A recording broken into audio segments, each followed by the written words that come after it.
Welcome back to Uya zvakare nemamwe maconfessions. Okay, ngatinzwe maconfessions edu emuzuva ranhasi.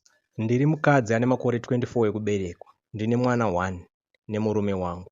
Ndoda kubuditsa zviri mumwoyo wangu nekuti ndiri kunzwa kusafara nemamiriro ezvinhu mumba mangu. Murume wangu haadi kuti ndishande, anongoti handina mukadzi anoenda kubasa.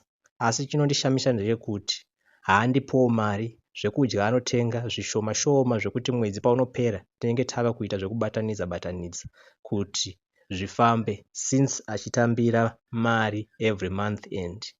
Rendi anobhadhara hake asi hembe haatengi, kunyanya nyanya dzemwana.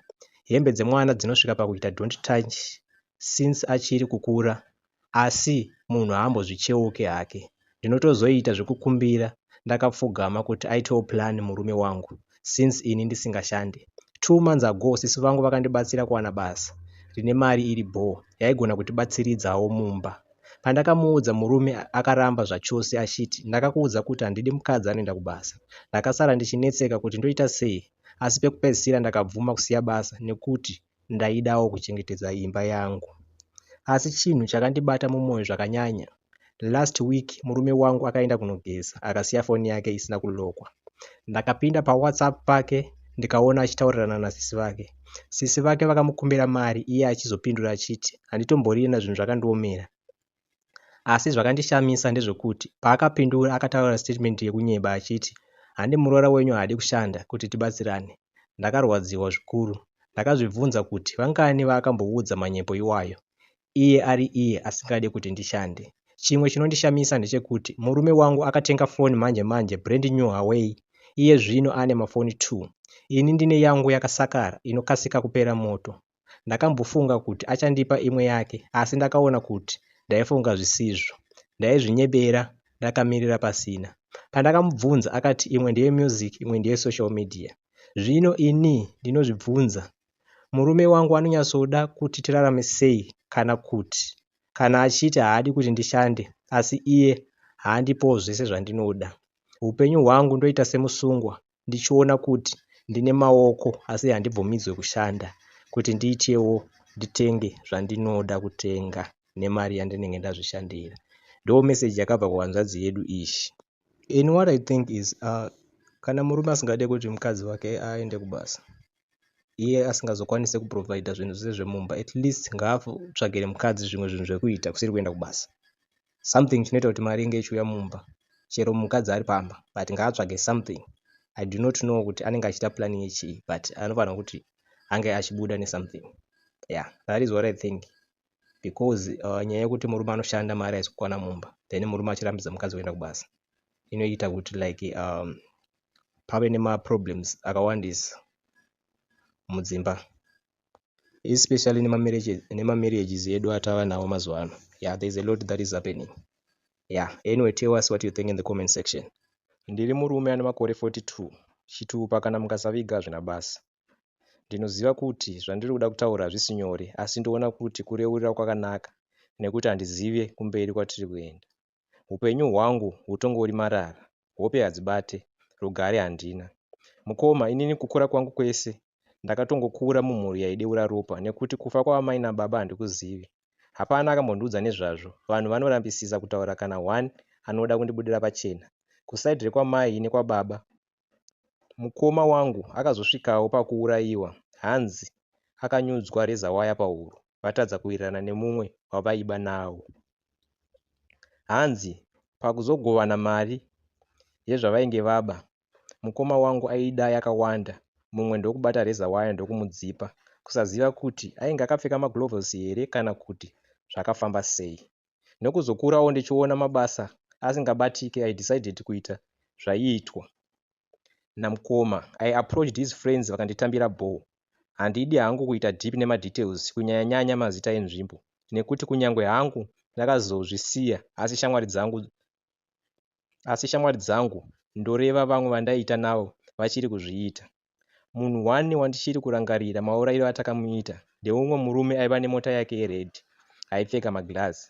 Saka zvataita ndezvekuti taitaimira vai vanonoka kuchaisa kubva kumabasa vachizoenda kumba nemota dzavo vai. Toita mazuva tichiona mafambiro ake, then tikaona taizoisa vamwe vanhu 2 panhu pekuti mota inokwanisa kumira vachimisa kumbira lift. Vanhu vaya vanotoita sekunge vadokerwa vari kutsvaga mota yekukwira usiku, so vazhinji vaisamirira vanhu usiku, but isusu kusaidi kwedu kumira kana kusamira zvese zvaizoshanda in our favor at last. So waiti kana ukamirira vanhu pai kuti uvatakure, apa zvaiita easy nekuti unenge wafanana nemunhu atakura banga rinocheka muhomwe, anytime rinogona kuboora then rodonhera kutsoka robva rakucheka, chero wakapfeka hako boots unonzwa pain. Saka vanhu vaye vaunenge wakwidza kana wakavagarisa kumberi kana kuti iri mota yakavharika, I mean ma4 doors enyu aye, waizonzwa banga pambabvu oro pahuro, wotonzi misa mota utipe makey, wobva wanzibuda panze. Chero ukada kuramba unozongobvuma chete. Ndiwo maendero aibva aita mota yako iwayo. Then kana ukaramba kukwidza vanhu vaye 2 vatinenge vaisa pastop, vamwe 2 vanenge vari mukamota kari kumashure vachitoona, once wakangovapfuura then tototera tovakwidza tobva tazokuteera. Apa hasha dzinenge dzave padhuze manje zvekuti kana munhu tosiya tauraya, tinobva tazonomira pamberi pako takakuvhurira nzira, takakuvharira nzira tobva takubata. Asi kana tikawana mukana taitobatira munhu parobot asati amboenda kure. Saka murume watakazouraya uyu, iye zvaakazoita manje, akada kutingwarira. Takamumirira pamberi ndokubva arivhesa zvishoma ndokuuya akakoka mota kuda kutitsika. Mumwe wedu ndiye aida kunyanya kutsikwa because anga akarerekera kusaidi kwake. Takamutevera tiri muchiki. Mota ipapo mavhiri akanga akunhuhwa nespeed yatainge tichivhura. Munyama waakazoita akazopererwa nefuel. Takasekerera tichibva tasvika paari mukomana. Takamunokera pahwindo achizoramba kuvhura ndokubva tapwanya. Takamudhonza nepahwindo, takamurova wena, uye wekupotsa adhumwa akazomubaya nebanga mudumbu more than 4 times zvehasha zviya. Ini ndakazoita wekukwadabura maziso nechimuti ndokusiya ndamupfekedza magirazi ake. Asi ndakazoti ndasvika kumba hana yakarova kuti kondaiteiko. Hatina kumira, takakontinya nebasa redu kusvika pandakazotenga dzimba 2 ende ndainge ndisisina kugadzikana. Ndipo pandakazosiyana nazvo zvandaiita izvi, ndikachinja nzvimbo yandaigara ndichienda kuye kwandainge ndatenga dzimba dzangu. Chero hazvo kwaive kure, asi ndakaenda kunogarako. Ndichizosiyana nebasa rangu iri, ndainge ndatotanga kusangana nezvinhu zvandaisanzwisisa nekuti ndakauraya vanhu vakawanda vandisingazive pamusoro pazvo. Chandinonyanya kublema makuriro andakaita because ndakazenge ndakutanga kungoita hasha ndichizozvipinza muchikwata chaiuraya vanhu. Vanhu vandakauraya vamwe ndakaita vekukanda mumvura, vamwe ndaidzipa. Ndakaona ropa richiyerera ndikafuratira sekunge hapana chaiitika. Ndaitoona upenyu hwevanhu huri mumaoko angu, kuti ndini ndega ndainge ndine mvumiro yekuti ndinge ndichiuraya kana kudeura ropa. Asi izvezvi ndinozvidemba nekuti ndinogara ndakatenderedzwa nemweya yakafa.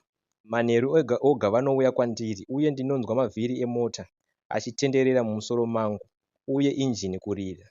Ndinopepuka pakati peusiku ndichiona ziso rine ropa rakanditarisa, ndichinzwa mazwi achitibvunza kuti wakatiurayirei. Handichakwanise kurarama zvakadai ini. Kana kufamba kuvaprofita ndinotya nekuda kwemhosva yangu. Pane imwe pfungwa inongondiudza kuti ko tikaenda tichibva tichida kubatsirwa ndobva ndashedzerwa mapurisa. Ndiri kungoraramawo zvangu asi ndatambura. Ndo nyaya yamukoma wedu iyi. Kuuraya kwakaipa zveshuwa. Kuuraya hakuna kumbonaka. Iwe unenge uchizviti wagona, tauraya munhu, tamutorera zvinhu zvake, takuzozvitora tichizvishandisa kana kuti tichizozvitengesa tiwane mari. But at last zvinozongokuwana, zvinongokuvinga. I'm sure kuti ndizvozvo zvipoko zvachona zvavanenge vachiona mukoma wedu.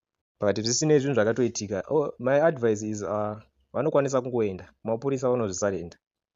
Ndo advice yekutanga. Kana kuenda kumaprofita kwachona kwavari kuda, kwavari kutya imini, vanobetserwa, vanofanira kuti vabatsirikana. But vanotaura tichiisa chiyere musi wacharimwa.